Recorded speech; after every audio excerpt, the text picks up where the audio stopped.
बिस्मिल्लाहिर्रहमानिर्रहीम। अस्सलाम वालेकुम। मैं हूं मोहम्मद अकरम खोसो। CSS एग्जाम 2023 तकरीबन 3 से 4 महीने हैं।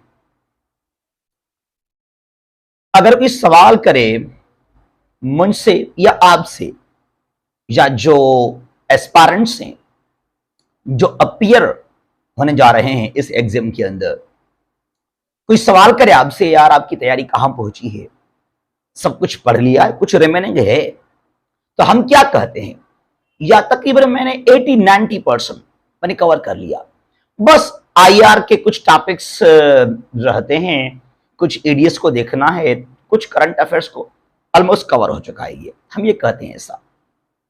लेकिन याद कीजिएगा, अभी तक आपकी तैयारी जो है 30 से 40% भी नहीं है, मैं कह रहा हूं।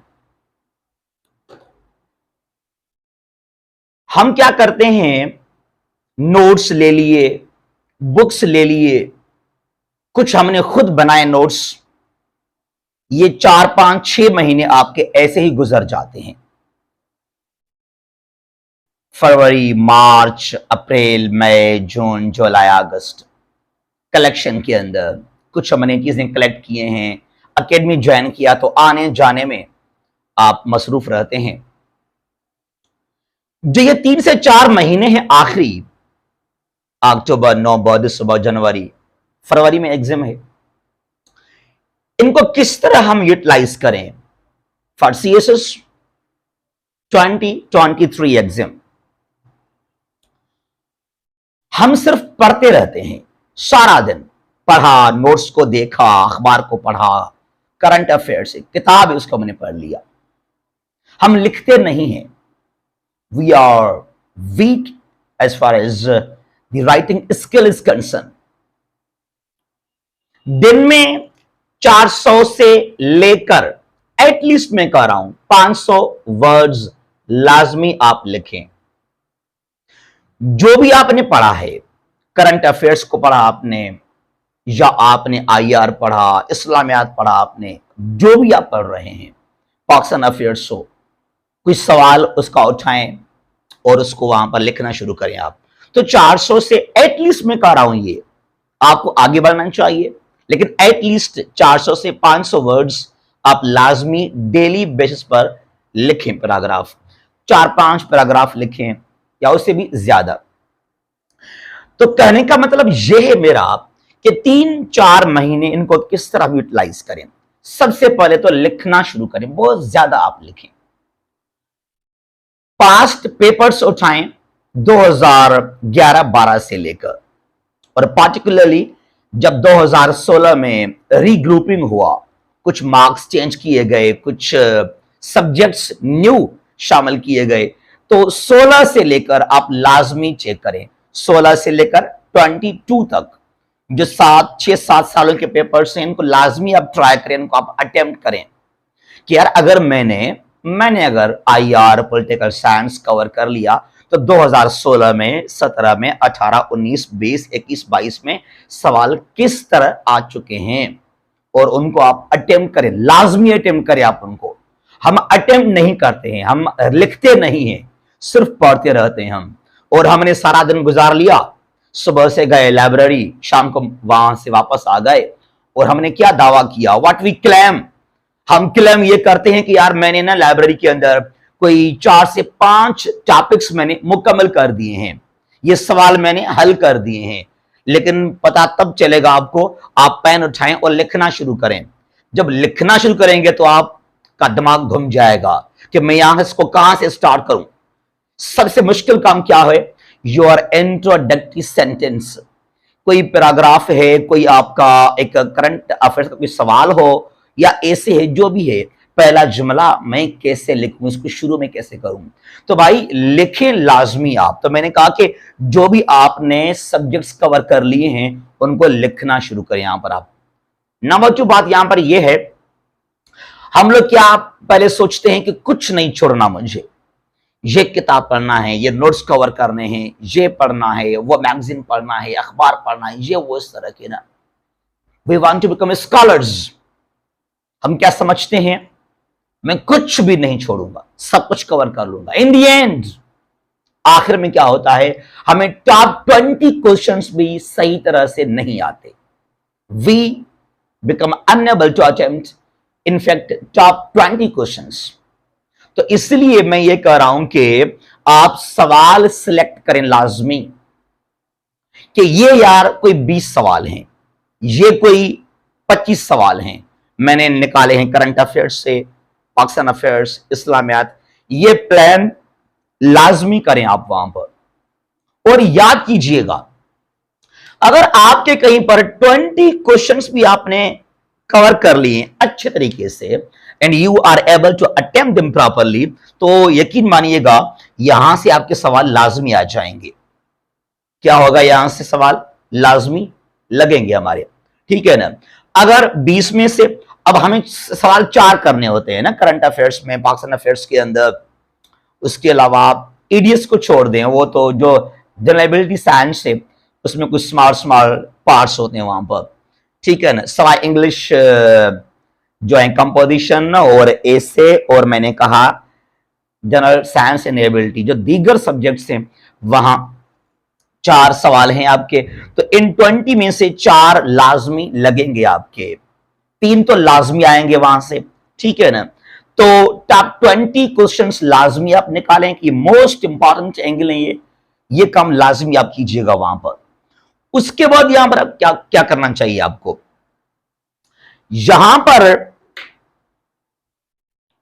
कुछ लोग आपको ये कहेंगे कि यार एमसीक्यूज के लिए अलग किताब पढ़नी चाहिए, अलग से कुछ चीजें हमें कवर करनी चाहिए, क्योंकि 20 मार्क्स आपके होते हैं एमसीक्यूज बेस पर, सवाई इंग्लिश ऐसे से उसको छोड़कर। अब कुछ तो लगाते हैं रट्टा, अरे भाई no need to cram there. अगर आपने सिलेबस को कवर कर लिया ना, आई एम श्योर कि वहां से आपके 20 में से कोई 12-13 तो आप आसानी से हल कर सकते हैं, और इससे भी ज्यादा, इससे भी आगे ज्यादा 15 से 16 आपके लगेंगे वहां पे लाजमी। तो कोई भी रट्टा शट्टा के लिए, एमसीक्यूज के लिए कोई और किताब मत पढ़ें आप। हाँ, जो पास्ट पेपर्स में एमसीक्यूज आ चुके हैं थोड़ा उनको रिवाइज करें आप, थोड़ा उनको आप क्या करें, थोड़ा उनको लाजमी आप रिवाइज करें, ठीक है ना। उसके बाद यहां पर क्या है, फॉर सीएसएस एसे, एसे के लिए मैंने पहले ही कहा था आप लोगों को, मैंने पहले ही कहा था कि भाई 20 to 30 ऐसे आप लाजमी सिलेक्ट करें, 20 to 30 topics, most important topics वो हों। आईआर से ले लें, पॉलिटिकल साइंस से ले लें, एक दो इस्लामियात से लें, और जनरल स्टडीज से ले लें, एनवायरमेंटल साइंस से आप ले लें एक सवाल, ठीक है ना। अब एटलीस्ट उन ऐसे के आप आउटलाइन लाजमी बना लें। 20 से 30 आपने ऐसे टॉपिक सिलेक्ट कर लिए, उनके आउटलाइन बिल्कुल वही पैटर्न, वही तरीका, कि अगर ये ऐसे आ जाए तो किस तरह, you know, the most important thing is that we become not able to formulate outline there. CSS का जो ऐसे है ना, उसका आउटलाइन एक होता है आर्किटेक्ट आपका, बहुत वहां पर जो आप बनाते हैं उसको वहां पर, तो पूरा जो आपका ऐसे है वो उसके अंदर, मतलब उसका रिफ्लेक्शन वहां पे आपको मिल जाता है। तो उसको डिजाइन लाजमी करें, और अगर आपने आउटलाइन आप बना लिए आपने ठीक तरह से ना, तो you can now easily attempt that ऐसे, उनके बेस पर आप आगे भी कुछ ना कुछ पैराग्राफ लिख सकते हैं। तो इन 20-30 के आप आउटलाइन लाजमी बनाएं। उसके अलावा मैंने पहले भी कहा था आपको कि मोस्ट इंपॉर्टेंट जो करंट अफेयर्स के इवेंट्स हैं, उसके अलावा आप top 10 personalities, revolutionary leaders, dictators, human rights activists, dictators, top 10 या most famous 10 treaties, agreements, battles, wars, Nobel peace prize winners, peace prize के अंदर ऐसे तकरीबन जो है ना वो बहुत टच करता है करंट अफेयर्स को, आईआर को, पॉलिटिकल साइंस को, तो वहां पर पीस को लाजमी हम वहां पर जो है मेंशन करना चाहते हैं, हमें करना भी चाहिए यहां पर।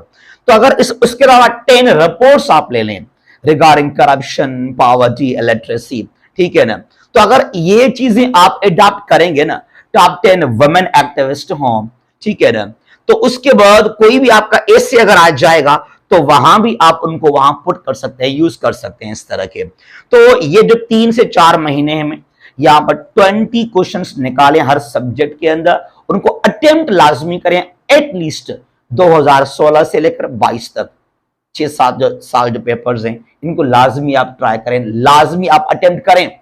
ये मत सोचे कि मैंने पढ़ लिया, मैंने याद कर लिया, ये मत कहें कि ऑलमोस्ट यार मैंने 80% आईआर कवर कर लिया। नहीं किया आपने कवर अभी तक, कुछ नहीं किया आपने अभी तक। जो आप करें मैंने ऑलमोस्ट 80% कवर कर लिया, दैट मीन्स आपने इसको 20% भी कवर नहीं किया, हार्डली 20% कवर किया आपने इसको, ठीक है ना। तो लिखें लाजमी, प्रैक्टिस लाजमी करें, उसके बाद असेसमेंट लाजमी है, प्रॉपर असेसमेंट। आप कहां खड़े हैं, जो आपकी राइटिंग स्किल है। लोग कहते हैं कि प्रैक्टिस मेक्स मैन परफेक्ट, हमने सुना, बहुत ही बड़ा कोटेशन मशहूर है ये वाला, but I veto, I disagree, I object. Practice doesn't make man perfect, Indeed in fact right practice makes man perfect। जो प्रैक्टिस आप कर रहे हैं वो राइट है, वो सही है, वो बेहतर, वो है क्या। तो लिहाजा जो कुछ आपने लिखा है you must get it assessed, get it checked by experts. Thanks a lot, stay blessed, अल्लाह हाफिज, पाकिस्तान जिंदाबाद।